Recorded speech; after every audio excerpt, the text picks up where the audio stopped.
ನಮಸ್ತೆ ವೀಕ್ಷಕರೇ, ನಿಗಮ ವಾಹಿನಿಯ ಸಮಸ್ತ ವೀಕ್ಷಕರಿಗೂ ವಿಶೇಷ ಚರ್ಚಾ ಕಾರ್ಯಕ್ರಮಕ್ಕೆ ಆತ್ಮೀಯ ಸ್ವಾಗತ. ವೀಕ್ಷಕರೇ, ಪ್ರತಿ ಬಾರಿ ನಾವು ಸಾಕಷ್ಟು ವಿಚಾರಗಳ ಬಗ್ಗೆ, ನಿಗಮಕ್ಕೆ ಸಂಬಂಧಪಟ್ಟಂತ ವಿಚಾರಗಳ ಬಗ್ಗೆ ಮಾತನಾಡ್ತಾ ಹೋಗ್ತಾ ಇರ್ತೀವಿ. ಇವತ್ತು ಒಂದು ಮಹತ್ವದ ವಿಚಾರ, ಅದರಲ್ಲೂ ಮುಖ್ಯವಾಗಿ ಹೋರಾಟ, ಈ ಪ್ರೊಟೆಸ್ಟ್ಗಳ ಬಗ್ಗೆ ಮಾತನಾಡ್ತಾ ಹೋಗೋಣ. ನಮ್ಮ ಜೊತೆ ಒಬ್ಬ ಸ್ಪೆಷಲ್ ಅತಿಥಿ ಇದ್ದಾರೆ. KSRTC ನೌಕರರ ಸಂಘದ ಅಧ್ಯಕ್ಷರಾಗಿರುವಂತಹ ಜಗದೀಶ್ HR ಅವರು. ಬನ್ನಿ ಅವ್ರನ್ನ ಕಾರ್ಯಕ್ರಮಕ್ಕೆ ಸ್ವಾಗತ ಮಾಡೋಣ. ಸರ್ ನಮಸ್ಕಾರ, ಕಾರ್ಯಕ್ರಮಕ್ಕೆ ಆತ್ಮೀಯ ಸ್ವಾಗತ. ನಮಸ್ತೆ. ಮೊದಲನೇದಾಗಿ ನಾನು ನಿಮ್ಗೆ ಪ್ರಶ್ನೆ ಕೇಳಬೇಕಾಗಿರುವಂತದ್ದು, KSRTC ನೌಕರರ ಸಂಘದ ಅದು ನೀವು ಯಾವಾಗ ಆರಂಭ ಮಾಡಿದ್ದು, ಯಾವ ಕಾರಣಕ್ಕಾಗಿ ಆರಂಭ ಮಾಡ್ಬೇಕು ಅಂತ ಅನಿಸ್ತು, ಅದ್ರ ಬಗ್ಗೆ ಒಂದಿಷ್ಟು ವಿವರಣೆ.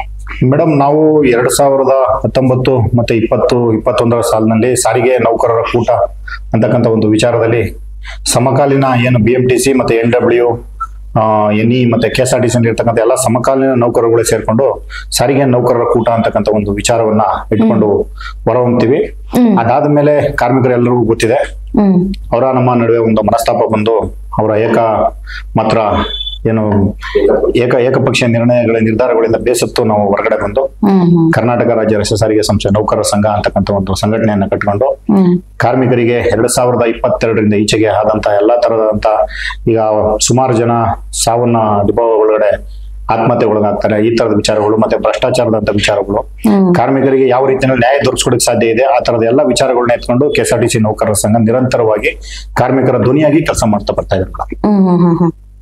ಇನ್ನು ಮುಖ್ಯವಾಗಿ ಹೇಳ್ತಾ ಇದ್ರಿ ನೀವು, ಅಂದ್ರೆ ನೌಕರರಿಗೆ ಅಲ್ಲಿರುವಂತವ್ರಿಗೆ ಎಲ್ರಿಗೂ ಕೂಡ ನ್ಯಾಯವನ್ನು ಒದಗಿಸುವಂತಹ ಹೋರಾಟವನ್ನ ಮಾಡ್ತಾ ಬರ್ತಾ ಇದ್ದೀವಿ ಅಂತ ಒಂದು ಹಿಸ್ಟ್ರಿ ನಿಮ್ಮ ಒಂದು ಸಂಘ ಆರಂಭವಾಗಿರುವಂತಹ ಕಾಲದಿಂದ ಹಿಡಿದು ಇಲ್ಲಿಯವರೆಗೆ 2 ವರ್ಷ ಆಯ್ತಲ್ವಾ. ಸೊ ಯಾವ ರೀತಿಯಾಗಿರುವಂತಹ ಹೋರಾಟಗಳನ್ನ ನೀವು ಮಾಡ್ಕೊಂಡು ಬಂದಿದ್ದಾರೆ ಇದುವರೆಗೂ? ಮೇನ್ ಆಗಿ ಹೇಳೋದಾದ್ರೆ ಮೇನ್ ಮೇಡಮ್ ನೋಡಿ, ಈಗ 21 ಡಿಪೋದಲ್ಲಿ ಒಳೆ ಬಸಪ್ಪ ಅಂತಕ್ಕಂಥ ಒಬ್ಬ ವ್ಯಕ್ತಿ ಡಿಪೋ ಒಳಗಡೆನೆ ಮರದಕ್ಕೆ ನೆಣಕೊಂಡಿರ್ತಾರೆ. ಆ ವಿಚಾರದಲ್ಲಿ ನ್ಯಾಯ ಕೊಡಿಸ್ತಂತ ಇರ್ಬೋದು. ಡಿಪೋ 31 ಡಿಪೋದಲ್ಲಿ ಒಬ್ಬ ಬಸ್ಸಿನಲ್ಲಿ ಬೆಂಕಿ ಹಚ್ಕೊಂಡು ಸುಟ್ಟೋಗಿರ್ತಾನೆ, ಪೆಟ್ರೋಲ್ ಇದಾಕಿಟ್ಕೊಂಡು. ಮತ್ತೆ ಇನ್ನೊಂದು ಕಲಬುರಗಿನಲ್ಲಿ ಬಾತ್ರೂಮ್ ನಲ್ಲೇನೆ ಒಂದು ಆತ್ಮಹತ್ಯೆ ಮಾಡ್ಕೊಂಡಿರ್ತಕ್ಕಂಥ ಪ್ರಕರಣಗಳಾಗಿರ್ಬೋದು. ಮತ್ತೆ ಏನು BMTC ನಲ್ಲಿ ವ್ಯಾಪಕವಾದಂತಹ ಭ್ರಷ್ಟಾಚಾರ ಮಿತಿ ಮೀರಿರುತ್ತೆ. ಸುಮಾರು ಒಂದು 200ರಿಂದ 250 ಜನಗಳ ಅಧಿಕಾರಿಗಳನ್ನ ಸಸ್ಪೆಂಡ್ ಮಾಡಿರ್ತಕ್ಕಂಥ ಕೆಲಸ ಆಗಿರ್ಬೋದು. ಕಾರ್ಮಿಕರಿಗೆ ಒಂದು ಒಳ್ಳೆಯ ವಾತಾವರಣವನ್ನು ಸೃಷ್ಟಿ ಮಾಡಿ BMTC ಒಳಗಡೆ ಎಲ್ಲ ಇತರೆ ಕಾರ್ಪೊರೇಷನ್ ಒಳಗಡೆ ಸಹ ಅಧಿಕಾರಿಗಳ ಭ್ರಷ್ಟಾಚಾರ ಯಾವ ರೀತಿ ಇತ್ತು ಅಂತಂದ್ರೆ ಯಾರು ಕೇಳೋದಕ್ಕೆ ಸಾಧ್ಯನೇ ಇಲ್ವೇನಪ್ಪ ಅಂತಕ್ಕಂಥ ಒಂದು ವಾತಾವರಣ ಸೃಷ್ಟಿಯಾಗಿತ್ತು. ಅಂತ ಸಂದರ್ಭದಲ್ಲಿ ಸಂಘಟನೆಯ ಒಂದು ಮೇನ್ ಕೆಲಸ ಏನಾಗಿರುತ್ತೆ ಅಂದ್ರೆ, ಕಾರ್ಮಿಕರು ಎಲ್ಲಿ ಕಷ್ಟದಲ್ಲಿರ್ತಾರೆ ಅಂತವ್ರಿಗೆ ನಾವು ಕೆಲಸ ಮಾಡೋದಕ್ಕೋಸ್ಕರನೇ ಸಂಘಟನೆ ಕಟ್ಟಿರ್ತಕ್ಕಂಥದ್ದು ಅಂತಕ್ಕಂಥ ವಿಚಾರವನ್ನ ಇಟ್ಕೊಂಡು ಕಾರ್ಮಿಕರಿಗೆ ಮನಸ್ಸಿಗೆ ತಟ್ಟತಕ್ಕಂಥ ಕೆಲಸವನ್ನ ಮಾಡಿ ಇವತ್ತು ಕರ್ನಾಟಕ ವ್ಯಾಪ್ತಿಯಾಗಿ ರಾಜ್ಯ ರಸ್ತೆ ಸಾರಿಗೆ ನೌಕರರ ಸಂಘ ಮನಸ್ಸಿನಲ್ಲಿ ಉಳಿತಕ್ಕಂಥ ಕೆಲಸವನ್ನ ಸುದೀರ್ಘವಾಗಿ ಮಾಡ್ತಾ ಹೋಗ್ತಾ ಇದೆ. Okay, very nice. ಅಂದ್ರೆ ಕಾರ್ಮಿಕರಲ್ಲಿ ಏನೇ ಸಮಸ್ಯೆ ಆದ್ರೂ ಕೂಡ ನಾವ್ ಇರ್ತೀವಿ ಅನ್ನೋ ಭರವಸೆಯನ್ನ ಈ ಮೂಲಕ ನೀವು ಕೊಡ್ತಾ ಇದ್ದೀರಾ. ಇನ್ನು ಮುಖ್ಯವಾಗಿ ನಿಮ್ಮ ಒಂದು ಸಂಘ ಏನಿದೆ KSRTC ನೌಕರರ ಸಂಘ ಅನ್ನುವಂಥದ್ದು ಒಂದ್ ರೀತಿ ಜಾಯಿಂಟ್ ಕಮಿಟಿ ಮಾಡ್ಕೊಂಡಿದ್ದೀರಾ ಅನ್ನೋಂಥ ವಿಚಾರ ಕೇಳ್ಪಟ್ಟೆ. ಜಾಯಿಂಟ್ ಕಮಿಟಿ ಅಂದ್ರೆ ಏನು, ಯಾವ್ಯಾವ ಒಂದು ಸಂಘಟನೆಗಳು ನಿಮ್ ಜೊತೆ ಕೈ ಜೋಡಿಸಿದ್ದಾರೆ? ಮೇಡಮ್, ನಮ್ ಜೊತೆ ಅಂತ ಅನ್ನೋದಕ್ಕಿಂತ ಇಂಪಾರ್ಟೆಂಟ್ ಆಗಿ ನಾವೆಲ್ಲ ಏನಿದ್ದಾರೆ ಈ ಸಂಸ್ಥೆ ಒಳಗಡೆ ಸುಮಾರು 40-50 ವರ್ಷಗಳಿಂದ ಸುದೀರ್ಘವಾಗಿ ತಮ್ಮದೇ ಆದಂತಹ ಸಂಸ್ಥೆ ಒಳಗಡೆ ಸೇವೆ ಸಲ್ಲಿಸತಕ್ಕಂಥ ಇತರೆ ಸಂಘಟನೆಗಳು, ಉದಾಹರಣೆಗೆ ATC ಇರ್ಬೋದು, CIT ಇರ್ಬೋದು, ಮಹಾಮಂಡಲ ಇರ್ಬೋದು, INTC ಇರ್ಬೋದು, ಇತರೆ ಜಾತಿ ಸಂಘಟನೆಗಳು ಇರ್ಬೋದು, SC/ST ಟ್ರೇಡ್ ಯೂನಿಯನ್ಗಳು ಇರ್ಬೋದು, ಎಲ್ಲ ಸಮಕಾಲೀನ ಎಲ್ಲ ಸಂಘಟನೆಗಳು ಸೇರಿ ಒಂದು ಜಂಟಿ ಸಮಿತಿ ಅಂತಕ್ಕಂಥ ವಿಚಾರವನ್ನ ಮಾಡ್ಕೊಂಡು 2023ರಲ್ಲಿ ಬಿಜೆಪಿ ಸರ್ಕಾರದ ಕೊನೆಯ ಅವಧಿನಲ್ಲಿ ವೇತನ ಹೆಚ್ಚಳಕ್ಕೆ ಏನ್ ನಾವೆಲ್ಲರೂ ಸೇರಿ ಕೈ ಜೋಡಿಸಿದ್ದೋ ಅದೇ ಮುಂದುವರೆದ ಭಾಗವಾಗಿ 2024ರ ವೇತನದ ಹೆಚ್ಚಳದ ಮುಂದುವರೆದ ಭಾಗವಾಗಿ ಜಂಟಿ ಸಮಿತಿಯ ಒಂದು ಹೋರಾಟದ ಫಲಪ್ರದವಾಗಿ ಏನು 15% ವೇತನ ಹೆಚ್ಚಳ ಆಯ್ತು. ಈ ಬಾರಿನೂ ಸಹ ಅದನ್ನ ಮುಂದುವರಿಸಿಕೊಂಡು ಹೋಗ್ಬೇಕು. ಕಾರ್ಮಿಕರಿಗೆ ಇನ್ನು ಅತಿ ಹೆಚ್ಚಿನ ಕಷ್ಟ ದಿನಗಳಲ್ಲಿ ನಾವೆಲ್ಲರೂ ಅವ್ರ ಜೊತೆ ಸೇರ್ತಕ್ಕಂಥ ಕೆಲಸಗಳು ಆಗ್ಬೇಕು ಅನ್ನೋದಕ್ಕೋಸ್ಕರ ಜಂಟಿ ಸಮಿತಿಯ ಭಾಗವಾಗಿ ನಾವು ಇವತ್ತು 2024ರ ವೇತನದ ಹೆಚ್ಚಳದ ವಿಚಾರವಾಗಿ ಹೋರಾಟವನ್ನು ಹಮ್ಮಿಕೊಂಡಿದ್ದೀವಿ. ಈ ಜಂಟಿ ಸಮಿತಿ ಅಂದ್ರೆ ಯಾವ್ಯಾವ ಸಮಿತಿ ಸಮಿತಿಗಳು ನಿಮ್ ಜೊತೆ ಇದಾವೆ? ಮೇಡಮ್, ಈಗ ಆಲ್ರೆಡಿ ಆನಂದ್ ಸುಬ್ರ ಅವರ ಸಂಘಟನೆ, ಮತ್ತೆ ನಮ್ಮ ಸರ್ಮಾಜಿ ಅವರ ಸಂಘಟನೆ, ಮತ್ತೆ CIT ರೇವಪ್ಪನವ್ರ ಸಂಘಟನೆ, ಮತ್ತೆ SC/ST ಸಂಘಟನೆಗಳು, ಮತ್ತೆ ಇತರೆ ಏನು ಜಾತಿ ಸಂಘಟನೆಗಳು ಏನಿದೆ ಅದು, ಮತ್ತೆ ನಮ್ಮ ಸಂಘಟನೆಯನ್ನು ಸೇರಿಸ್ಕೊಂಡಂಗೆ 6 ಟ್ರೇಡ್ ಯೂನಿಯನ್ ಮತ್ತೆ ಜಾತಿ ಸಂಘಟನೆಗಳು ಸೇರಿದಂಗೆ ಸುಮಾರು 10ಕ್ಕೂ ಹೆಚ್ಚು ಸಂಘಟನೆಗಳು ಈ ಜಂಟಿ ಸಮಿತಿನಲ್ಲಿ ಇದ್ದಾರೆ ಮೇಡಮ್. ಓಕೆ. ಇನ್ನು ಮುಖ್ಯವಾಗಿ ನೀವು ಆಗ್ಲೇ ಹೇಳ್ತಾ ಇದ್ರೆ ನಾವು ಹೋರಾಟವನ್ನ ಮಾಡ್ಕೊಂಡು ನೌಕರರಿಗೆ ನ್ಯಾಯ ಕೊಡಿಸುವಂತ ಕೆಲಸವನ್ನ ಮಾಡ್ತಾ ಇದ್ದೀವಿ ಅಂತ. ಅಗೇನ್ ಅದೇ ಒಂದು ವಿಚಾರಕ್ಕೆ ಬರೋದಾದ್ರೆ, ಇದೇ ತಿಂಗಳು ಡಿಸೆಂಬರ್ 31ನೇ ತಾರೀಕಿನಂದು ಹೋರಾಟವನ್ನ ಮಾಡೋದಕ್ಕೆ, ಪ್ರೊಟೆಸ್ಟ್ ಮಾಡೋದಕ್ಕೆ ನೀವೆಲ್ಲ ತಯಾರಾಗ್ತಾ ಇದ್ದೀರಾ. ವೇತನವನ್ನ ಹೆಚ್ಚಳ ಮಾಡುವಂತ ವಿಚಾರಕ್ಕೆ ಸಂಬಂಧಪಟ್ಟಂತೆ ಯಾಕೆ ನೀವು ಹೋರಾಟವನ್ನ ಮಾಡುವಂತ ವಿಚಾರ ಕಂಪ್ಲೀಟ್ ಆಗಿ ಹೇಳೋದಾದ್ರೆ? ಮೇಡಮ್, ನಾವು ಆಕ್ಚುಲಿ ಏನು ಸಾರಿಗೆ ನಿಗಮದಲ್ಲಿ ನಿಯಮಾವಳಿಗಳ ಪ್ರಕಾರ ಇರ್ತಕ್ಕಂಥದ್ರಲ್ಲಿ ಪ್ರತಿ 4 ವರ್ಷಕ್ಕೊಮ್ಮೆ ವೇತನ ಹೆಚ್ಚಳ ಮಾಡ್ತಕ್ಕಂಥದ್ದು ಸರ್ಕಾರ ಮತ್ತೆ ಆಡಳಿತ ಮಂಡಳಿಯ ಒಂದು ಅವಿಭಾಜ್ಯ ಕರ್ತವ್ಯ ಆಗಿರುತ್ತೆ. ಈಗ ಆಲ್ರೆಡಿ 11 ತಿಂಗಳಾಗಿದೆ. ನಾವು ಜನವರಿ ತಿಂಗಳಿಂದನೂ ಸಹ ವೇತನ ಹೆಚ್ಚಳ ಮಾಡಬೇಕು ಅಂತ ಹೇಳಿ ಹಲವಾರು ಬಾರಿ ಜಂಟಿ ಸಮಿತಿಯ ಮುಖಾಂತರವಾಗಿ ಪತ್ರ ಮುಖೇನವಾಗಿ ರಾಜ್ಯ ಸರ್ಕಾರ ಮತ್ತು ಆಡಳಿತ ಮಂಡಳಿಗೆ ಎಚ್ಚರಿಸತಕ್ಕಂಥ ಕೆಲಸವನ್ನು ನಿರಂತರವಾಗಿ ಮಾಡ್ಕೊತಾ ಬರ್ತಾ ಇದ್ದೀವಿ. ಎಲ್ಲ ಒಂದ್ ಕಡೆ ಆಡಳಿತ ಸರ್ಕಾರ ರಾಜ್ಯ ಸರ್ಕಾರಿ ಸಾರಿಗೆ ನೌಕರರನ್ನ ಕಡೆಗಣಿಸ್ತಾ ಇರತಕ್ಕಂಥ ವಿಚಾರವಾಗಿ ನಾವು ಹಲವಾರು ಬಾರಿ ಸಾರಿಗೆ ಯಾರು ಸಂಬಂಧಪಟ್ಟಂತ ಸಚಿವರ ಜೊತೆ ಮಾತುಕತೆ ಆಡಿದಂತ ಸಂದರ್ಭದಲ್ಲಿ ಅವ್ರ ಕಡೆಯಿಂದ ಸರಿಯಾದಂತ ಉತ್ತರ ಬರೆದಂತ ಸಂದರ್ಭದಲ್ಲಿ ಮೊನ್ನೆ 9ನೇ ತಾರೀಕು ಏನು ಅಧಿವೇಶನ ಸ್ಟಾರ್ಟ್ ಆಯ್ತು ಬೆಳಗಾವಿಯಲ್ಲಿ ಅಧಿವೇಶನ ಸ್ಟಾರ್ಟ್ ಆದಂತ ಸಂದರ್ಭದಲ್ಲಿ ಅಧಿವೇಶನದ ಮೊದಲನೇ ದಿನವೇ ನಾವು ಹೋಗಿ ಸರ್ಕಾರಕ್ಕೆ ಒಂದು ಎಚ್ಚರಿಕೆ ಗಂಟೆಯನ್ನು ಕೊಟ್ಟು ಬಂದಿದ್ದೀವಿ. ದಯಮಾಡಿ 31ನೇ ತಾರೀಕು ಒಳಗಡೆ ಸಾರಿಗೆ ನೌಕರರಿಗೆ ಏನು ನೀವು ವೇತನ ಹೆಚ್ಚಳ ಮಾಡಬೇಕಾಗಿದೆ, ವೇತನ ಹೆಚ್ಚಳವನ್ನ ಮಾಡಲಿಲ್ಲ ಅಂತಂದ್ರೆ ನಾವು 31ನೇ ತಾರೀಕು ಅನಿರ್ದಿಷ್ಟವಾದಿ ಮುಷ್ಕರಕ್ಕೆ ಹೋಗ್ತೀವಿ ಅಂತಕ್ಕಂಥ ಒಂದು ಎಚ್ಚರಿಕೆಗಳನ್ನ ಕೊಟ್ಟು ನಾವು ಬಂದಿದ್ದೀವಿ ಮೇಡಮ್. ಮುಖ್ಯವಾಗಿ ನಿಮ್ಮ ಜಾಯಿಂಟ್ ಕಮಿಟಿಯ ಪ್ರಮುಖ ಬೇಡಿಕೆಗಳು ಏನೇನಿದ್ದಾವೆ, ಈ ಪ್ರೊಟೆಸ್ಟ್ ಮಾಡುವಂತ ಬೇಡಿಕೆಗಳು ಏನೇನು, ಯಾವ ರೀತಿಯಾಗಿ ಮುಂದಿಡ್ತಾ ಇದ್ದೀರಾ ಸರ್ಕಾರದ ಮುಂದೆ? ಮೇಡಮ್, ನಮ್ದು ಪ್ರಮುಖವಾಗಿರ್ತಕ್ಕಂಥದ್ದು ಒಂದು 4 ಬೇಡಿಕೆ ಮೇಡಮ್. ಒಂದು ಕ್ಯಾಶ್ಲೆಸ್ ಆರೋಗ್ಯ ವಿಮಾ ಯೋಜನೆ ಜಾರಿಗೆ ತರಬೇಕು ಅಂತಕ್ಕಂಥ ವಿಚಾರ ಇತ್ತು. ಅದನ್ನ ಅಧಿಕೃತವಾಗಿ ಸನ್ಮಾನ್ಯ KSRTC MD ಅವರ ಒಂದು ಉಪಸ್ಥಿತಿನಲ್ಲಿ ಅತಿ ಅಚ್ಚುಕಟ್ಟಾಗಿ ಅದನ್ನ ಜಾರಿ ಮಾಡೋದ್ರಲ್ಲಿ ನಾವು ಅದನ್ನ ಯಶಸ್ವಿಯಾಗಿ ಜಾರಿಗೆ ತರದಲ್ಲಿ ಯಶಸ್ವಿಯಾಗಿದ್ದೀವಿ. ಎರಡನೇದೇನಿದೆ ಅಂದ್ರೆ 38 ತಿಂಗಳ ಹಿಂಬಾಕಿ ಬರಬೇಕಾಗಿದೆ. ಕಳೆದ ವೇತನದ ಹೆಚ್ಚಳದ ಹಿಂಬಾಕಿ ಮತ್ತೆ ಇವಾಗ ಇರ್ತಕ್ಕಂಥ ಹೊಸ ವೇತನದ ಹೆಚ್ಚಳ ಮಾಡಬೇಕಾಗಿದೆ. ಇವು 3 ಪ್ರಮುಖವಾದಂತ ಬೇಡಿಕೆಗಳನ್ನ ಇಟ್ಕೊಂಡು ಮತ್ತೆ ಏನು ರಿಟೈರ್ಡ್ ಎಂಪ್ಲಾಯೀಸ್ ಏನಿದೆ, ರಿಟೈರ್ಡ್ ಎಂಪ್ಲಾಯೀಸ್ ಹಿಂಬಾಕಿ ಮತ್ತೆ ಗ್ರಾಚ್ಯುಟಿ ಮತ್ತೆ PF ಹಣವನ್ನು ಕೊಡಬೇಕು ಅಂತಕ್ಕಂಥದ್ದು, ಇವು 4 ಪ್ರಮುಖವಾದಂತ ಬೇಡಿಕೆಗಳನ್ನ ಇಟ್ಕೊಂಡು ನಾವು 2024 ನಾವು ಡಿಸೆಂಬರ್ ಮಂತ್ ಎಂಡ್ ಅಲ್ಲಿ ನಾವು ಹೋಗ್ತಾ ಇದೀವಿ ಪ್ರತಿಭಟನೆಗೆ. ಇವು 4 ಪ್ರಮುಖವಾದಂತ ವಿಚಾರಗಳು. ನಿಮ್ಮ ಒಂದು ಹೋರಾಟದ ರೂಪರೇಷೆ ಯಾವ ರೀತಿ ಆಗಿರುತ್ತೆ, ಮತ್ತೆ ಯಾವ ರೀತಿ ಪ್ಲಾನಿಂಗ್ಸ್ ಗಳನ್ನ ಮಾಡ್ಕೊಂಡಿದ್ರೆ? ಯಾಕಂದ್ರೆ ನ್ಯೂ ಇಯರ್ ಬಂದ್ಬಿಡುತ್ತೆ, ಇನ್ನೇನು ಮಾರ್ಲಿದೆ, ಎಲ್ರು ಕೂಡ ಅವತ್ತು 31st ಎಲ್ರು ಅದೇ ಮೂಡಲ್ಲಿ ಇರ್ತಾರೆ.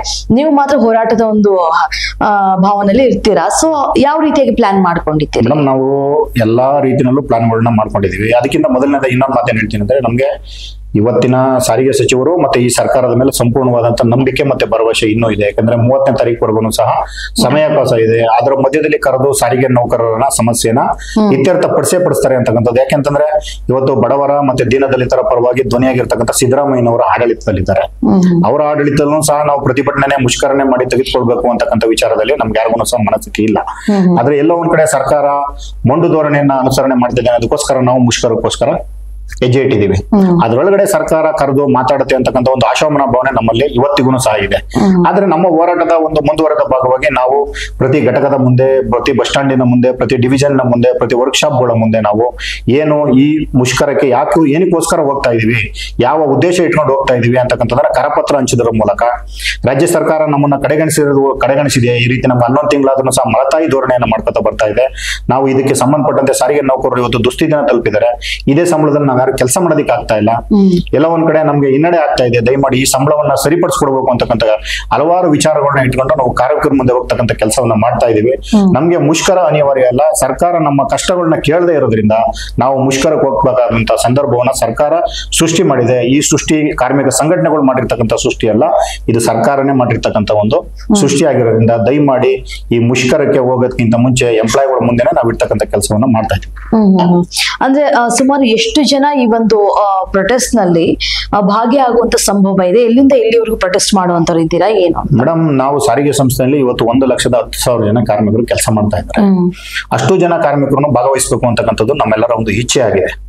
ಯಾಕೆಂತಂದ್ರೆ ಕಳೆದ ಬಾರಿ ಬಿಜೆಪಿ ಸರ್ಕಾರ ಇದ್ದಂತ ಸಂದರ್ಭದಲ್ಲಿ ಅದನ್ನ 20 ದಿನ ಮುಷ್ಕರಗಳಾಗಿದೆ, 4 ದಿನ ಮುಷ್ಕರಗಳಾಗಿದೆ. ಅವತ್ತಿನ ಎಲ್ಲಾ ತರದಂತವನ್ನು ಸರ್ಕಾರಗಳು ನೋಡ್ತಾ ಬಂದಿದೆ. ಇವತ್ತು ನಾವೇನ್ ಕೇಳ್ತಾ ಇದೀವಿ, 1,10,000 ಜನ ಸಹ ಇದರಲ್ಲಿ ಪಾಲ್ಗೊಳ್ಬೇಕು ಅಂತಕ್ಕಂಥ ವಿಚಾರವನ್ನು ಹೇಳ್ತಾ ಇದೀವಿ. ಇಲ್ಲಿ ಯಾರೋ ಪ್ರತಿಷ್ಠೆ ಆದಂತ ಪ್ರಶ್ನೆ ಅಲ್ಲ. ಇಲ್ಲಿ ಯಾರೋ ಒಬ್ಬರು ಕೆಲವೊಂದು ಸಂಘಟನೆಗಳ ಪ್ರತಿಷ್ಠೆಯ ಪ್ರಶ್ನೆ ಅಲ್ಲ. ಇಲ್ಲಿ ಎಲ್ಲರ ಉಳಿವಿನ ಪ್ರಶ್ನೆ ಆಗಿದೆ. ಸಾರಿಗೆ ನೌಕರರಿಗೆ ಸರಿಯಾದಂತ ರೀತಿಯಲ್ಲಿ ಸಂಬಳಗಳು ದೊರಕಬೇಕಾಗಿದೆ, ಸಿಗ್ಬೇಕಾದಂತ ಸೌಲಭ್ಯಗಳು ಸಿಗ್ಬೇಕಾಗಿದೆ. ಅವೆಲ್ಲವನ್ನು ಹಿತದೃಷ್ಟಿ ಇಟ್ಕೊಂಡು 1,10,000 ಜನ ಸಹ ಪಾಲ್ಗೊಳ್ತಾರೆ ಅಂತಕ್ಕಂಥ ವಿಚಾರವನ್ನ ಇಟ್ಕೊಂಡು ನಾವು ಈ ಮುಷ್ಕರಕ್ಕೆ ಸಜ್ಜಾಗಿದ್ದೀವಿ ಮೇಡಮ್. ಸರ್, ಈಗ ಮುಖ್ಯವಾಗಿ ಒಂದು ಪ್ರಶ್ನೆ ಏನು ಅಂತಂದ್ರೆ, ಸಾಕಷ್ಟು ಬಾರಿ ಇದೇ ವೇದಿಕೆಯಲ್ಲಿ ತುಂಬಾ ಜನರ ಜೊತೆ ಮಾತಾಡಿದೀವಿ, ಅದು ಸಂಘಟನೆಗಳ ಜೊತೆ ಹೋರಾಟದ ವಿಚಾರಕ್ಕೆ ಸಂಬಂಧಪಟ್ಟಂತೆ. ಅವರೆಲ್ಲರೂ ಕೂಡ ಹೇಳ್ತಾ ಇರೋದು, ನಾವು ನಿಧಾನಕ್ಕೆ ನಾವು ಪ್ರೊಟೆಸ್ಟ್ ಏನು ಮಾಡಲ್ಲ ಬೀದಿಗಳದ್ದು, ಆದ್ರೆ ನಾವ್ ಯಾವ ಒಂದು ಮೆಸೇಜ್ ನ ತಲುಪಿಸ್ಬೇಕು ಸರ್ಕಾರಕ್ಕೆ ಅದನ್ನ ಮಾತ್ರ ತಲುಪಿಸ್ತೀವಿ ಅಂತ ಹೇಳ್ತಾ ಇದ್ರು. ಆದ್ರೆ ನೀವು ಈಗ ಪ್ರತಿಭಟನೆಯನ್ನೇ ಮಾಡ್ತೀವಿ ಅಂತ ಪರ್ಟಿಕ್ಯುಲರ್ ಹೋಗುವಾಗ, ಸೊ ಇದು ಜನರಿಗೆ ಸಮಸ್ಯೆ ಆಗ್ಬೋದಲ್ವಾ? ಯಾಕಂದ್ರೆ ದಿನನಿತ್ಯ ಪ್ರಯಾಣ ಮಾಡುವಂತರು ಮಿಡಲ್ ಕ್ಲಾಸ್ ಜನ, ಆಮೇಲೆ ಲೋವರ್ ಕ್ಲಾಸ್ ಜನನೇ, ಕೂಲಿ ಕಾರ್ಮಿಕರು, ದಿನನಿತ್ಯ ಓಡಾಡುವಂತವ್ರು, ಇನ್ನು ಮಕ್ಕಳು ಸ್ಕೂಲ್ಗೆ ಹೋಗುವಂತವ್ರು ಇರ್ತಾರೆ. ಎಷ್ಟು ಜನ ತಮ್ಮ ದಿನನಿತ್ಯದ ಕೆಲಸಗಳು ಮಾಡ್ಕೊಳ್ಳಿಕ್ಕೆ ಬಸ್ ಅಲ್ಲೇ ಡಿಪೆಂಡ್ ಆಗಿರ್ತಾರೆ. ಸೊ ಅವ್ರಿಗೆ ತೊಂದರೆ ಆಗುತ್ತಲ್ವಾ? ಯಾವ ರೀತಿ ಪ್ಲಾನ್ ಮಾಡ್ಕೊಂಡಿದ್ದೀರಿ ಹಾಗಾದ್ರೆ? ನಾವು ನಿಮ್ಗೆ ಮೊದಲನೇದಾಗ ಒಂದ್ ಮಾತು ಹೇಳ್ತೀನಿ. ನಮ್ಮ ಸಂಘದಲ್ಲಿ ಗೌರವಾಧ್ಯಕ್ಷರಾದಂತ IPS ಭಾಸ್ಕರ್ ಇದ್ದಾರೆ. ಬೆಂಗಳೂರು ಕಮಿಷನರ್ ಆಗಿದ್ದಂತವ್ರು, ಮತ್ತೆ ಸಂಸ್ಥೆಯಲ್ಲಿ IPS ಕೆಲಸವನ್ನ ನಾವು ಸುಮಾರು 4 ವರ್ಷವಾಗಿ ಸುದೀರ್ಘವಾಗಿ ನಿರ್ವಹಣೆ ಮಾಡಿದಂತವ್ರು. ನಾವೆಲ್ಲೂ ಸಹ ಕಾರ್ಮಿಕರಿಗೆ ತೊಂದರೆ ಆಗ್ತಕ್ಕಂಥ ರೀತಿ, ಸಾರ್ವಜನಿಕರಿಗೆ ತೊಂದರೆ ಆಗ್ತಕ್ಕಂಥ ರೀತಿಯಲ್ಲಿ ಹೋರಾಟವನ್ನು ಮಾಡಬೇಕು ಅಂತಕ್ಕಂಥದ್ದು ನಮ್ಮ ಉದ್ದೇಶ ಇಲ್ಲ. ಅಲ್ಲ, ಯಾಕಂದ್ರೆ ನೀವ್ ಹೇಳ್ತಾ ಇದ್ರಿ 1 ಲಕ್ಷಕ್ಕೂ ಅಧಿಕ ಜನ ನಮ್ಮಲ್ಲಿ ಇರುವಂತದ್ದು ಅಂತ, ಅವರೆಲ್ಲರೂ ಕೂಡ ಬೀದಿಗಿಳಿದು ಬಂದ್ಬಿಟ್ರು ಅಂತ. ಮೇಡಮ್, ನಾವ್ ಇವಾಗಲೂ ಸರ್ಕಾರಕ್ಕೆ ಒತ್ತಾಯ ಮಾಡ್ತಾ ಬಂದಿದ್ದೀವಿ, ಮತ್ತೆ ಸರ್ಕಾರದ ಮೇಲೆ ಒಂದು ಭರವಸೆನೂ ಇದೆ ಅಂತ ನಾನು ಅವಾಗ್ಲೇನೆ ಮೊದಲನೇ ಬಾರಿಯಾಗಿ ಹೇಳಿದ್ದೀನಿ. ನಾವ್ ಯಾರನ್ನು ಸಹ ಸಾರ್ವಜನಿಕರಿಗೆ ತೊಂದರೆ ಕೊಡಬೇಕು, ಮತ್ತೆ ಇತರೆ ವರ್ಗದವರಿಗೆಲ್ಲ ತೊಂದರೆ ಕೊಡಬೇಕು ಅಂತಕ್ಕಂಥ ಹೋರಾಟವನ್ನು ರೂಪಣೆ ಮಾಡಿರ್ತಕ್ಕಂಥದ್ದಲ್ಲ. ಹಲವಾರು ಬಾರಿ ಮನವಿಗಳನ್ನ ಕೊಟ್ಟಿದ್ದೀವಿ, ಹಲವಾರು ಬಾರಿ ನಮ್ಮ ಮನವಿಗಳನ್ನ ಪುರಸ್ಕಾರ ಮಾಡಿ ಅಂತ ಹೇಳಿ ಸರ್ಕಾರದ ಮುಂದೆ, ಸಚಿವರ ಮುಂದೆ ಅಹವಾಲುಗಳನ್ನ, ಬೇಡಿಕೆಗಳನ್ನ ಇಟ್ಟಿದ್ದೀವಿ. ಆ ಬೇಡಿಕೆಗಳನ್ನ ಈಡೇರಿಸ್ತಲ್ವಲ್ಲ ಅನ್ನೋ ಒಂದು ಕಿಚ್ಚಿನಿಂದ ನಾವು ಸರ್ಕಾರದ ಮುಂದೆ ಹೋಗೋದಕ್ಕೆ ಪ್ರಯತ್ನ ಪಡ್ತಾ ಇದೀವಿ ಹೊರತು ಎಲ್ಲೂ ಸಹ ಸಾರ್ವಜನಿಕರಿಗೆ ತೊಂದರೆ ಆಗುತ್ತೆ, ತೊಂದರೆ ಕೊಡಬೇಕು ಅಂತಕ್ಕಂಥದ್ದು ನಮ್ಮ ಸಂಘಟನೆಯ ಮೂಲ ಉದ್ದೇಶ ಅಲ್ಲ ಮೇಡಮ್. ಓಕೆ, ಅಂದ್ರೆ ನಾನ್ ಕೇಳ್ತಾ ಇರೋದು, ನೀವು ಇವಾಗ 31 ಡಿಸೆಂಬರ್ ಈ ತಿಂಗಳು 31 ಪ್ರೊಟೆಸ್ಟ್ ಮಾಡಕ್ ಸ್ಟಾರ್ಟ್ ಮಾಡಿದ್ರಿ ಅಂತಂದ್ರೆ, ಬಸ್ನ ಸೌಲಭ್ಯ ಜನರಿಗೆ ಇರುತ್ತಾ ಇಲ್ವಾ ಅನ್ನುವಂತ ಪ್ರಶ್ನೆ. ಮೇಡಮ್, ಮುಷ್ಕರ ಅಂತಂದ್ರೆ ಈಗ ನಾವು ಸುದೀರ್ಘವಾಗಿ 4 ಕಾರ್ಪೊರೇಷನ್ ಒಳಗೊಂಡಂಗೆ ಸುದೀರ್ಘವಾಗಿ ಮುಷ್ಕರಕ್ಕೆ ಹೋಗ್ತಾ ಇರೋದ್ರಿಂದ ಬಸ್ಸಿನ ಆಪರೇಷನ್ ಅಲ್ಲಿ ವ್ಯತ್ಯಯ ಆಗ್ತಕ್ಕಂಥದ್ದು 100% ಸತ್ಯ ಮೇಡಮ್. ಈ ವಿಚಾರದಲ್ಲಿ ನಾವೇನು ಮುಚ್ಚುಮರೆ ಮಾಡ್ತಕ್ಕಂಥ ವಿಚಾರಕ್ಕೂ ಆಗಲ್ಲ. ಹಾಗಾಗಿ ನಾವು ಇವಾಗಲೂ ಸಹ ಸರ್ಕಾರದ ಮೇಲೆ ಭರವಸೆ ಇಟ್ಟಿದ್ದೀವಿ, ಕರೆದು ಮಾತಾಡಿ ಇತ್ಯರ್ಥಪಡಿಸ್ತಾರೆ ಅಂತಕ್ಕಂಥ ವಿಚಾರವನ್ನು ಇಡ್ತಾ ಇದ್ವಿ. ಅಕಸ್ಮಾತ್ ಅದನ್ನ ಮೀರಿ ಮುಂದುವರೆದ ಭಾಗವಾಗಿ ಏನಾದ್ರೂ ಮುಷ್ಕರ ಆದ್ರೆ ಅದಕ್ಕೆ ಸರ್ಕಾರವೇ ಹೊಣೆನೇ ಹೊರತು ಕಾರ್ಮಿಕ ಸಂಘಟನೆಗಳು ಹೊಣೆ ಅಲ್ಲ ಅಂತಕ್ಕಂಥದ್ದನ್ನು ನಾನು ನೇರವಾಗಿ ಹೇಳೋದಕ್ಕೆ ಇಷ್ಟಪಡ್ತೀನಿ. ಓಕೆ, ಹಾಗಾದ್ರೆ ಈ ವಿಚಾರಗಳನ್ನ ನೀವೇನಾದ್ರು ನಮ್ಮ ಮಿನಿಸ್ಟರ್ ಆಗಿರುವಂತಹ ರಾಮಲಿಂಗಾರೆಡ್ಡಿ ಅವರಿಗೆ ತಲುಪಿಸುವಂತ ಪ್ರಯತ್ನವನ್ನ ಏನಾದ್ರು ಮಾಡಿದ್ರಾ? 100% ಮೇಡಮ್. ಸನ್ಮಾನ್ಯ ಸಾರಿಗೆ ಸಚಿವರಂತ ರಾಮಲಿಂಗಾರೆಡ್ಡಿ ಸಾಹೇಬರಿಗೆ, ಭಾಸ್ಕರ್ ರಾವ್ ಮತ್ತೆ ಅನಂತ ಸುಬ್ಬರಾವ್, ಸರ್ಮಾಜಿ ಅವರ ಹಿರಿಯ ಸಂಘಟನೆಗಳು ಎಲ್ಲರನ್ನೂ ಸಹ ಒಳಗೊಂಡಂಗೆ ಎಲ್ಲರ ನಿಯೋಗವನ್ನು ತೆಗೆದುಕೊಂಡು ಹೋಗಿ ಸಾರಿಗೆ ಸಚಿವರಿಗೆ ಅವರ ಉಪಸ್ಥಿತಿನಲ್ಲೇ ಹಲವಾರು ಬೇಡಿಕೆಗಳನ್ನ ಕೊಟ್ಟಿದ್ದೀವಿ. ಸರ್, ಜನವರಿ ತಿಂಗಳಲ್ಲೇ ವೇತನ ಹೆಚ್ಚಳ ಮಾಡಬೇಕಾಗಿದೆ, ದಯಮಾಡಿ 11 ತಿಂಗಳುಗಳ ಕಾಲಹರಣ ಆಗಿದೆ, ದಯಮಾಡಿ ಇನ್ನು ಮುಂದೆ ನಮ್ಮನ್ನ ಈ ವಿಚಾರದಲ್ಲಿ ಕಾಯಿಸ್ತಕ್ಕಂಥ ಕೆಲಸವನ್ನ ಮಾಡಬೇಡಿ, ದಯಮಾಡಿ ವೇತನ ಹೆಚ್ಚಳ ಮಾಡ್ತಕ್ಕಂಥ ಕೆಲಸವನ್ನ ಮಾಡಿ. ಕಾರ್ಮಿಕರು ಕಡು ಕಷ್ಟದಲ್ಲಿ ಕೆಲಸಗಳನ್ನ ಮಾಡ್ತಾ ಇದ್ದಾರೆ. ಶಕ್ತಿ ಯೋಜನೆ ಅಂತ ಯೋಜನೆಗೆ ಇಲ್ಲಿರ್ತಕ್ಕಂಥ ಕಾರ್ಮಿಕರುಗಳೇ ಬೆವರು ಸುರಿಸಿ ನಿಮ್ಮ ಸರ್ಕಾರಕ್ಕೆ ಒಳ್ಳೆ ಹೆಸರು ತರ್ತಕ್ಕಂಥ ಕೆಲಸವನ್ನ ಮಾಡಿಕೊಟ್ಟಿದ್ದಾರೆ. ದಯಮಾಡಿ ಈಗಲಾದ್ರೂ ಎಚ್ಚೆತ್ಕೊಂಡು ನಮ್ಮ ಕಾರ್ಮಿಕರ ಸಮಸ್ಯೆಗಳನ್ನ ಬಗೆಹರಿಸಿ ದಯಮಾಡಿ ವೇತನ ಹೆಚ್ಚಳ ಮಾಡ್ಕೊಡ್ಬೇಕು ಅಂತೇಳಿ ನಾವು ಹಲವಾರು ಎಲ್ಲ ಮುಖಂಡರುಗಳು ಸೇರಿ ಪರಿಪರಿಯಾಗಿ ಬೇಡ್ಕೊಳ್ತಕ್ಕಂಥ ಕೆಲಸವನ್ನ ಸರ್ಕಾರದ ಮುಂದೆ ಮಾಡಿ, ಸರ್ಕಾರ ನಮ್ಮ ಯಾವ ಭರವಸೆಗಳನ್ನು ಈಡೇರಿಸಲಿಲ್ವಲ್ಲ ಅನ್ನೋ ಒಂದು ವಿಚಾರವನ್ನು ಇಟ್ಕೊಂಡು ಜನಗಳ ಮುಂದೆ ಹೋಗ್ಬೇಕು ಅನ್ನೋದು ವಿಚಾರವಾಗಿ ನಾವು ಇವತ್ತು ಮುಷ್ಕರಕ್ಕೆ ಹೋಗ್ತಾ ಇದ್ದೀವಿ. ಓಕೆ, ನೋಡ್ತಾ ಇದ್ದೆ ನೀವು ಎಲ್ಲ ತಗೊಂಡ್ ಬಂದಿದ್ದೀರಾ. ಸೊ ಅಂದ್ರೆ ಯಾವ ರೀತಿಯಾಗಿ ಬೇಡಿಕೆಗಳಿದೆ ಏನು ಅನ್ನೋ ವಿಚಾರಕ್ಕೆ ಸಂಬಂಧಪಟ್ಟದ್ದು ಇಲ್ಲಿ ಫುಲ್ ಡೀಟೇಲ್ಸ್ ಇದೆ. ಸೊ ಒಂದು ವಿಚಾರ ಏನು ಅಂತಂದ್ರೆ, ಇವಾಗ ನೀವು ಪ್ರೊಟೆಸ್ಟ್ ಮಾಡಕ್ ಶುರು ಮಾಡಿದ್ರಿ ಅಂತಂದ್ರೆ, ಸಾಮಾನ್ಯವಾಗಿ ಯಾವುದೇ ಒಂದು ಪ್ರತಿಭಟನೆ ಅಂತ ಶುರುವಾಯ್ತು ಅಂದ್ರೆ ಒಂದು ಕಾಲಘಟ್ಟದವರೆಗೂ ಇರುತ್ತೆ, ಒಂದು ಸಮಯದವರೆಗೂ, ಅದಾದ ಬಳಿಕ ಸೈಲೆಂಟ್ ಆಗ್ಬಿಡ್ತಾರೆ. ಆ ರೀತಿ ತುಂಬಾ ಆಗ್ತಾ ಇರ್ತವೆ. ಆದ್ರೆ ನಿಮ್ಮ ಹೋರಾಟ ಇದೆಲ್ಲಾ ಬೇಡಿಕೆಗಳು ಈಡೇರುವವರೆಗೂ ಇರುತ್ತಾ ಅಥವಾ ಯಾವ ರೀತಿಯಾಗಿರುತ್ತೆ ಅನ್ನೋಂಥ ಪ್ರಶ್ನೆ. ಮೇಡಮ್, ಹಿಂದೆ ಇದ್ದಂತ ಸರ್ಕಾರದ ವಿಚಾರದಲ್ಲಿ ಸರ್ಕಾರಿ ನೌಕರರು ಮಾಡಬೇಕು, ವೇತನದ ಆಯೋಗದ ಮಾದರಿ ಸಂಬಳ ಕೊಡಬೇಕು ಅಂತಕ್ಕಂಥ ವಿಚಾರದಲ್ಲಿ ಹೊರಟಾಗ ದೊಡ್ಡ ಮಟ್ಟದ ಹೋರಾಟಗಳನ್ನ ಮಾಡಿದೀವಿ. ಆದ್ರೆ ಪ್ರತಿ ಬಾರಿ ಈಗಿರ್ತಕ್ಕಂಥ ಸರ್ಕಾರಕ್ಕೆ ಆ ತರದ ಯಾವುದೇ ಆದಂತ ವಿಚಾರಗಳಿಲ್ಲ. ಪ್ರತಿ ಬಾರಿ ಏನು ಸಾರಿಗೆ ನಿಗಮದಲ್ಲಿ 4 ವರ್ಷಕ್ಕೊಮ್ಮೆ ವೇತನ ಪರಿಷ್ಕರಣೆ ಮತ್ತೆ ವೇತನ ಹೆಚ್ಚಳದ ಈ ರೀತಿಯಲ್ಲಿ ನಡ್ಕತಾ ಹೋಗ್ತಾ ಇದೆ. ಆ ವಿಚಾರವಾಗಿನೇ ನಾವು ಇವತ್ತು ಇವರಿಗೆ ಪ್ರತಿಭಟನೆಯ ಒಂದು ವಿಚಾರವನ್ನ ಹೇಳಿರ್ತಕ್ಕಂಥದ್ದು. ಸರ್ಕಾರಕ್ಕೆ ಇದು ದೊಡ್ಡ ಮಟ್ಟದ ಏನು ಅಂಕಿಅಂಶ ಏನಲ್ಲ. ಪ್ರತಿ ಬಾರಿ ಬಂದಂತ ಸರ್ಕಾರಗಳಿಗೆ 4 ವರ್ಷಕ್ಕೊಂದ್ಸಲ ವೇತನ ಪರಿಷ್ಕರಣೆ ಮಾಡಲೇಬೇಕಾಗಿದೆ.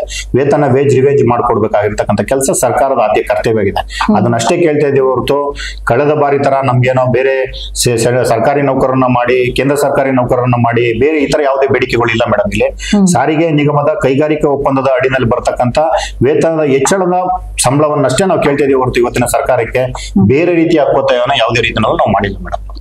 ಹಾಗಾಗಿ ಸರ್ಕಾರ ಯಾವುದೇ ಕಾರಣಕ್ಕೂ ನಮ್ಮ ಬೇಡಿಕೆಯನ್ನ ಪುರಸ್ಕಾರ ಮಾಡಬೇಕು ಅಂತ ಹೇಳಿ ನಾನು ನಿಮ್ಮ ನಿಗಮ ವಾಹಿನಿ ಚಾನಲ್ ಮುಖಾಂತರ ಒತ್ತಾಯ ಮಾಡ್ತೀನಿ. ಯಾಕೆಂದ್ರೆ ಸಾರಿಗೆ ನೌಕರರು ಶಕ್ತಿ ಯೋಜನೆ ಅಂತಕ್ಕಂಥ ಜಾರಿ ಮಾಡೋದ್ರಲ್ಲಿ ಸಂಪೂರ್ಣವಾಗಿ ಸರ್ಕಾರದ ಪರವಾಗಿ ಕೆಲಸ ಮಾಡಿದ್ದಾರೆ. ಯಾವುದೇ ಒಂದೇ ಒಂದು ಕಪ್ಪು ಚುಕ್ಕಿಯ ಬರದೇ ರೀತಿಯಲ್ಲಿ ನಮ್ಮ ಚಾಲಕ, ನಿರ್ವಾಹಕ, ತಾಂತ್ರಿಕ ಸಿಬ್ಬಂದಿಗಳು ಮತ್ತೆ ಆಫೀಸ್ ಸ್ಟಾಫ್ ಎಲ್ಲರೂ ಸಹ ಸೇರ್ಕೊಂಡು ಸರ್ಕಾರಕ್ಕೆ ಒಳ್ಳೆ ಹೆಸರು ಬರ್ತಕ್ಕಂಥ ಕೆಲಸವನ್ನ ಮಾಡಿದ್ದಾರೆ. ಹಾಗಾಗಿ ನಾವು ನಿಮ್ಮಲ್ಲಿ ವಿನಮ್ರತೆ ಪೂರ್ವಕ ಇವತ್ತು ಸಹ ಕೇಳ್ಕೊತಾ ಇದ್ದೀವಿ, ಸಾರಿಗೆ ನೌಕರರ ಏನು ವೇತನದ ಹೆಚ್ಚಳ ಮತ್ತೆ ಹಿಂಬಾಕಿ ಏನಿದೆ ದಯಮಾಡಿ ಅದನ್ನ ಬಿಡುಗಡೆ ಮಾಡಿ ಹೊಸ ವೇತನ ಹೆಚ್ಚಳಕ್ಕೆ ನಾಂದಿ ಆಡ್ಬೇಕು ಅಂತೇಳಿ ಸನ್ಮಾನ್ಯ ಸಾರಿಗೆ ಸಚಿವರು ಮತ್ತೆ ಸನ್ಮಾನ್ಯ ಮುಖ್ಯಮಂತ್ರಿಗಳಲ್ಲಿ ನಿಗಮ ವಾಹಿನಿ ಮುಖಾಂತರ ನಾವು ಕೇಳ್ಕೊತಾ ಇದ್ದೀವಿ. ಓಕೆ, ಈ ವೇತನಕ್ಕೆ ಸಂಬಂಧಪಟ್ಟಂತೆ ಹೋರಾಟ ನಮ್ದು ಅಂತ ಹೇಳ್ತಾ ಇದ್ವಿ. ಒಂದಿಷ್ಟು ಸಂಘಟನೆಗಳ ಜೊತೆ ನಾವು ಇದೇ ಒಂದು ವೇದಿಕೆಯಲ್ಲಿ ಮಾತನಾಡ್ತಾ ಇದ್ವಿ. ಅವ್ರು ಹೇಳ್ತಾ ಇದ್ರು ಸರ್ಕಾರಿ ನೌಕರರು ಏನಿದ್ದಾರೆ ಅವರಿಗೆ ಸರಿಸಮವಾಗಿ ನಮ್ಗೆ ವೇತನ ಬೇಕು, ಇಷ್ಟಿಷ್ಟು ಪರ್ಸೆಂಟೇಜ್ ಅನ್ನುವಂಥದ್ದು ಡಿಫ್ರೆನ್ಸ್ ಕಾಣಿಸ್ತಾ ಇದೆ, ಅಷ್ಟು ನಮ್ಗೆ ಬೇಕು ಅಂತ ಕೇಳ್ತಾ ಇದ್ರು. ಇನ್ನು ನೀವು ಹೇಳ್ತಾ ಇರೋದು ವೇತನ ಒಪ್ಪಂದ ಅಂತ. ಏನ್ ಡಿಫ್ರೆನ್ಸ್ ಇದು? ಇದು ನೌಕರಿಗೆ ಕನ್ಫ್ಯೂಸ್ ಆಗೋದಿಲ್ವಾ ಇದಕ್ಕೆ ಸಂಬಂಧಪಟ್ಟಂಗೆ? ಮೇಡಮ್, ನಾವು 100% ಹಿಂದೆ ಹೋರಾಟಗಳನ್ನ ಮಾಡಿರ್ತಕ್ಕಂಥದ್ದು ಸಾರಿಗೆ ನೌಕರ ಕೂಟ ಅಂತಕ್ಕಂಥ ಕಟ್ಕೊಂಡು ಹೋದಂತ ವಿಚಾರದಲ್ಲಿ ಸರ್ಕಾರಿ ನೌಕರರನ್ನ ಮಾಡ್ಬೇಕು ಅಂತಕ್ಕಂಥ ವಿಚಾರದಲ್ಲಿ ಹೋದಂತ ಸಂದರ್ಭದಲ್ಲಿ ಸರ್ಕಾರಿ ನೌಕರರನ್ನ ಯಾವುದೇ ಕಾರಣಕ್ಕೂ ಮಾಡೋದಕ್ಕೆ ಸಾಧ್ಯ ಇಲ್ಲ ಅಂತೇಳಿ ಅಂದಿನ ಸರ್ಕಾರ, ಬಿಜೆಪಿ ಸರ್ಕಾರ ಸರಾಸಗಟಾಗಿ ತಿರಸ್ಕಾರ ಮಾಡ್ತು. ಅದಾದ್ಮೇಲೆ ಅದೇ ಸರ್ಕಾರ ಒಂದು ಪತ್ರವನ್ನ ಕೊಡುತ್ತೆ, 6ನೇ ವೇತನದ ಮಾದರಿನಲ್ಲಿ ನಿಮ್ಗೆ ಸಂಬಳವನ್ನ ಕೊಡ್ತೀವಿ ಅಂತಕ್ಕಂಥದ್ದನ್ನ ಕೇಳುತ್ತೆ. ಅವಾಗ ಸಂಘಟನೆ ಮುಖಾಂತರವಾಗಿ ಹಲವಾರು ಒಂದು ಡ್ರಾಫ್ಟ್ ಅನ್ನ ರೆಡಿ ಮಾಡಿ ವೇತನದ ಹೆಚ್ಚಳದ ಯಾವ ರೀತಿಯಲ್ಲಿ ಆಗ್ಬೇಕು ಕಾರ್ಮಿಕ ವರ್ಗಕ್ಕೆ ಅಂತಕ್ಕಂಥ ವಿಚಾರದಲ್ಲಿ ಹಲವಾರು ಚರ್ಚೆಗಳು ನಡೀತವೆ. ಅವೆಲ್ಲವೂ ಸಹ ನೆನಗುದಿಗೆ ಬೀಳ್ತಕ್ಕಂಥ ಕೆಲಸಗಳು ಆಗ್ತಾ ಹೋಗ್ತವೆ.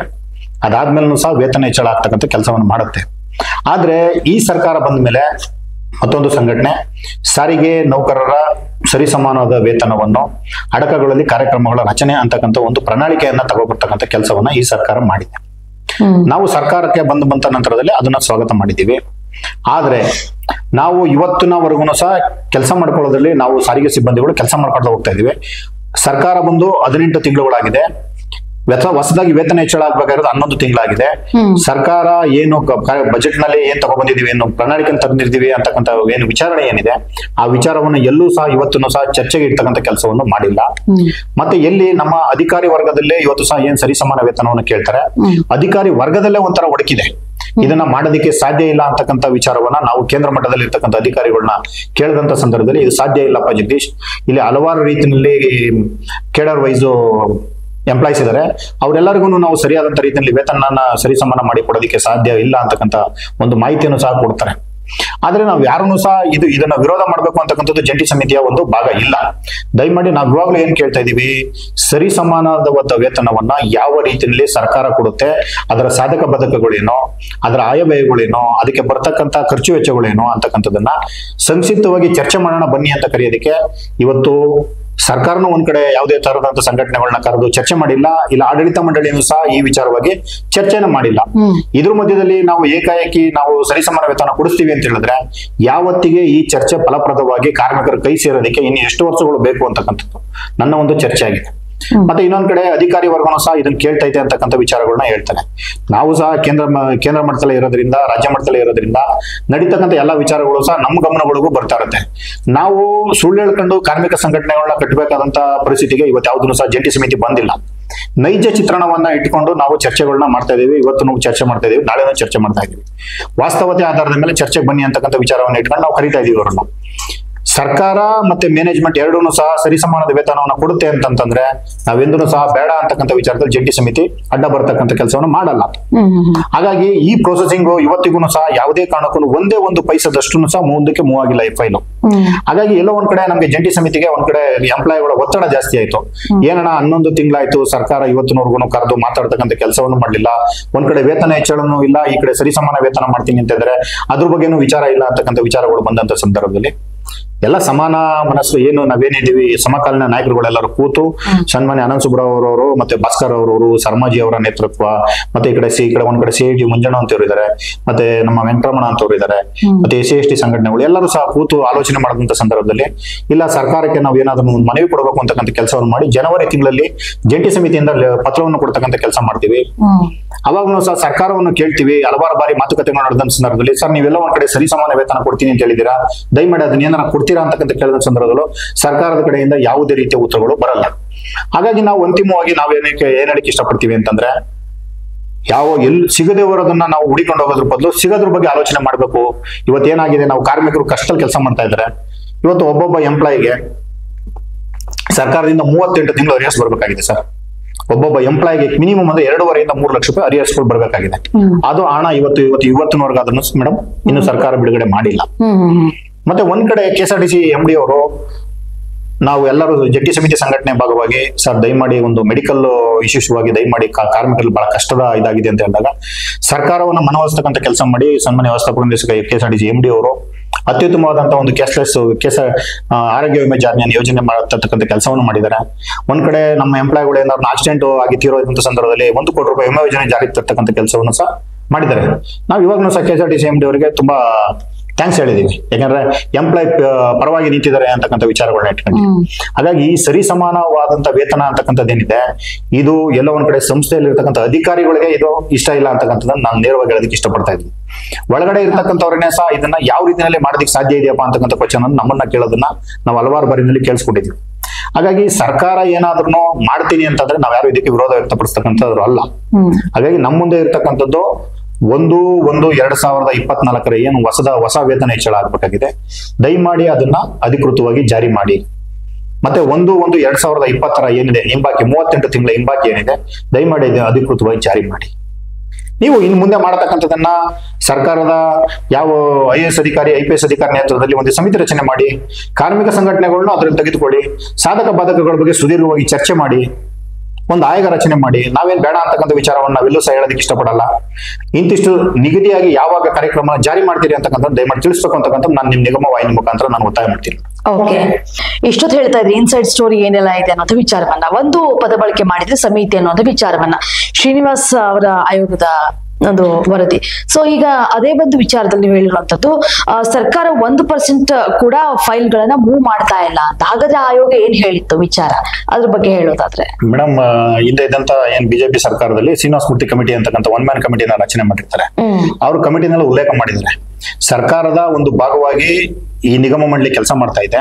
ಈ ನಿಗಮ ಮಂಡಳಿ ಒಳಗಡೆ ಇರ್ತಕ್ಕಂಥ ಎಲ್ಲಾ ಆಯವ್ಯಯಗಳನ್ನು ಖರ್ಚು ವೆಚ್ಚಗಳನ್ನು ಇಲ್ಲೇ ಬರ್ಸ್ಕೊಳ್ಳಬೇಕಾಗಿರೋದ್ರಿಂದ ಸಂಸ್ಥೆಯ ಉನ್ನತ ಅಧಿಕಾರಿಗಳನ್ನ ಒಳಗೊಂಡಂಗೆ ಆದಾಯವನ್ನ ಯಾವ ರೀತಿಯಲ್ಲಿ ಇದನ್ನು ಹೆಚ್ಚಳ ಮಾಡ್ಕೋಬೇಕಾಗಿದೆ ಅಂತಕ್ಕಂಥ ವಿಚಾರವಾಗಿ ಶ್ರೀನಿವಾಸ ಮೂರ್ತಿ ಕಮಿಟಿನಲ್ಲಿ ಕೊಟ್ಟಿದ್ದಾರೆ. ಎಲ್ಲೆಲ್ಲಿ ಕಮರ್ಷಿಯಲ್ ಜಾಗಗಳಿದೆ, ಎಲ್ಲೆಲ್ಲಿ ಯಾವ ರೀತಿಯಲ್ಲಿ ಒತ್ತು ಕೊಟ್ಟು ಆದಾಯವನ್ನು ಹೆಚ್ಚಳವನ್ನು ಮಾಡ್ಕೋಬೇಕು, ಇವರು ಸಂಬಳಗಳನ್ನ ಹೆಚ್ಚಳ ಮಾಡ್ಕೋಬೇಕು ಅಂತಕ್ಕಂಥ ಒಂದು ಕಮಿಟಿನಲ್ಲಿ ಪ್ರಸ್ತಾವನೆ ಆಗಿದೆ ಸರ್. ಆ ಪ್ರಸ್ತಾವನೆ ಏನಾಗಿದೆ, ಒಂದು ಕಡೆ ಅದೇ ರೀತಿಯಾಗಿ ನಿಂತಿದೆಯೇ ಹೊರತು ಇದೆಲ್ಲೂ ಸಹ ಕಾರ್ಯಗತ ಆಗ್ತಕ್ಕಂಥ ಕೆಲಸವನ್ನ ಮಾಡಿಲ್ಲ. ಹಾಗಾಗಿ ಸಂಸ್ಥೆಯಲ್ಲಿ ಹಲವಾರು ಬಾರಿ ರೀತಿಯಲ್ಲಿ ಆಯೋಗಗಳು ರಚನೆ ಆಗಿದೆ ಹೊರತು ಅದನ್ನ ಕಾರ್ಯಕ್ರಮವನ್ನ ಉದ್ದೇಶಪೂರ್ವಕವಾಗಿ ಚಾಲನೆ ಮಾಡ್ತಕ್ಕಂಥ ಕೆಲಸವನ್ನ ಯಾವುದೇ ಸರ್ಕಾರಗಳು ಸಹ ಇವತ್ತಿನವರೆಗೂ ಮಾಡ್ಕೊಳ್ತಾ ಬಂದಿರ್ತಕ್ಕಂಥ ನಿದರ್ಶನಗಳು ಇಲ್ಲ ಮೇಡಮ್.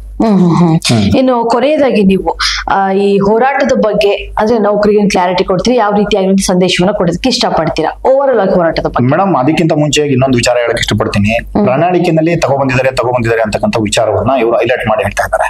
ಆ ಪ್ರಣಾಳಿಕೆಯನ್ನ ದಯಮಾಡಿ ತಾವು ಒಂದ್ಸಲ ನಿಗಮ ಟಿವಿನಲ್ಲಿ ಅದನ್ನ ಪರಿಶೀಲನೆ ಮಾಡಬೇಕು ಅಂತ ಹೇಳ್ತೀನಿ. ಎಲ್ಲೂ ಸಹ ಸರ್ಕಾರ ನಾವು ಅಧಿಕೃತವಾಗಿ ಜಾರಿ ಮಾಡ್ತೀವಿ ಅಂತಕ್ಕಂಥ ವಿಚಾರವನ್ನ ಇದರಲ್ಲಿ ಪ್ರಣಾಳಿಕೆಯಲ್ಲಿ ತಂದಿಲ್ಲ.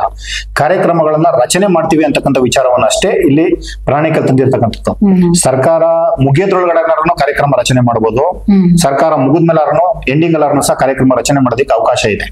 ಆದ್ರೆ ಅಧಿಕೃತವಾಗಿ ಅದಕ್ಕೆ ಬರ್ತಕ್ಕಂಥ ಆಯವ್ಯಯ ಖರ್ಚು ವೆಚ್ಚಗಳು ಅವೆಲ್ಲವನ್ನು ಸಂಸ್ಥೆ ನಿಭಾಯಿಸ್ಬೇಕಾ ಮತ್ತೆ ಸರ್ಕಾರ ನಿಭಾಯಿಸ್ಬೇಕಾ ಅಂತಕ್ಕಂಥದ್ದು ಇದರಲ್ಲಿ ಮೇನ್ಸ್ ಇರ್ತಕ್ಕಂಥ ವಿಚಾರಗಳು. ಈ ವಿಚಾರಗಳನ್ನ ನಾವು ಅಧಿಕಾರಿಗಳ ಹತ್ರ ಚರ್ಚೆ ಮಾಡಿದಂತ ಸಂದರ್ಭದಲ್ಲಿ ಇದ್ಯಾವುದನ್ನು ಸಹ ನಮ್ಮ ಗಮನಕ್ಕೆ ಬಂದಿರುವುದಿಲ್ಲ ಅಂತಕ್ಕಂಥ ವಿಚಾರವನ್ನ ನಮ್ಮ ಸಂಸ್ಥೆ ಅಧಿಕಾರಿಗಳು ತಿಳಿಸಿದ್ದಾರೆ.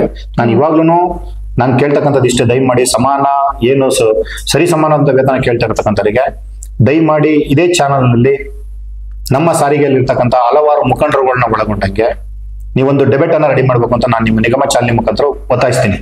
ಯಾವ ವಿಚಾರದ ಬಗ್ಗೆ ಅಂತಂದ್ರೆ, ಯಾವ ಸರ್ಕಾರ ಪ್ರಣಾಳಿಕೆಯನ್ನ ತಂದಿದೆ ಆ ಪ್ರಣಾಳಿಕೆ ವಿಚಾರವಾಗಷ್ಟೇ ಚರ್ಚೆ ಆಗ್ಬೇಕಾಗಿದೆ. ಸರಿಯಾಗಿ ಕಾರ್ಮಿಕರಿಗೆ ತಿಳಿಬೇಕಾಗಿದೆ ಆ ಪ್ರಣಾಳಿಕೆಯಲ್ಲಿ ಇರ್ತಕ್ಕಂಥ ವಿಚಾರ ಯಾವುದು, ಅದು ಯಾವ ರೀತಿಯಲ್ಲಿ ಚರ್ಚೆಗೆ ಬರಬೇಕು ಅಂತಕ್ಕಂಥ ವಿಚಾರ. ಯಾಕಂತಂದ್ರೆ ಹೋರಾಟದ ಒಂದು ತುತ್ತದಲ್ಲಿ ಇರ್ಬೇಕಾದ್ರೆ ಯಾವುದೋ ಒಂದು ವಿಚಾರವನ್ನ ತೆಗೆದುಕೊಂಡು ಬಂದು ಡೈವರ್ಟ್ ಮಾಡ್ತಕ್ಕಂಥ ಕೆಲಸವನ್ನ ನಾನು ಸಹ ಮಾಡಬಾರ್ದು, ಇತರ ಸಂಘಟನೆಗಳು ಸಹ ಮಾಡಬಾರ್ದು ಅಂತಕ್ಕಂಥದ್ದು ನನ್ನ ಒಂದು ಒತ್ತಾಯ ಆಗಿದೆ.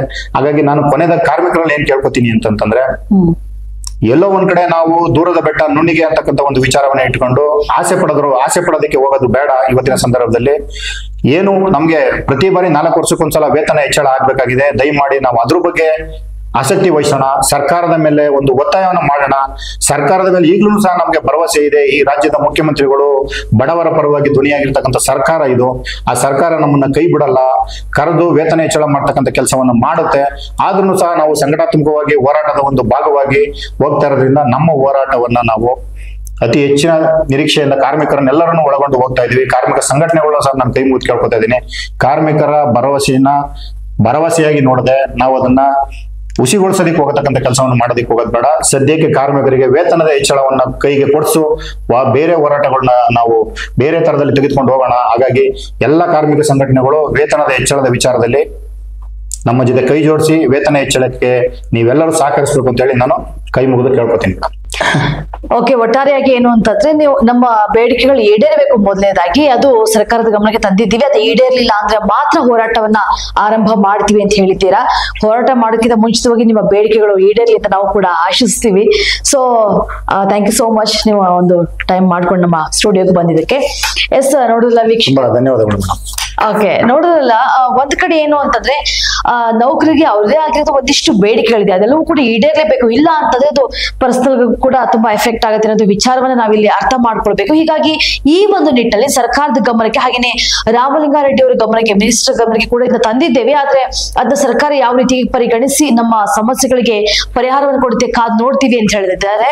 ಅಕಸ್ಮಾತ್ ಇದೆಲ್ಲವೂ ಕೂಡ ಈಡೇರ್ಲಿಲ್ಲ ಅಂತ ಅಂದ್ರೆ ಇದೇ ತಿಂಗಳು 31ನೇ ತಾರೀಕು ಎಲ್ರು ಕೂಡ ನ್ಯೂ ಇಯರ್ ವೆಲ್ಕಮ್ ಮಾಡ್ಕೊಳ್ಳೋದಿರ್ತೀರ. ಆದ್ರೆ ಇವ್ರು ಮಾತ್ರ ಹೋರಾಟದ ಮುಖಾಂತರ ಹೊಸ ಭರವಸೆಗಳನ್ನ ಕೊಡ್ತಾ ನಮ್ಗೆ ಒಂದು ಹೊಸ ಜೀವನ ಸಿಗ್ಬೋದು ಅನ್ನೋಂಥದ ವೆಲ್ಕಮ್ ಮಾಡೋದಕ್ಕೆ ಸ್ಟಾರ್ಟ್ ಮಾಡ್ತಾ ಇದ್ದಾರೆ. ಸೊ ಆಲ್ ದಿ ಬೆಸ್ಟ್ ಹೇಳೋಣ ನಮ್ಮ ಕಡೆಯಿಂದ.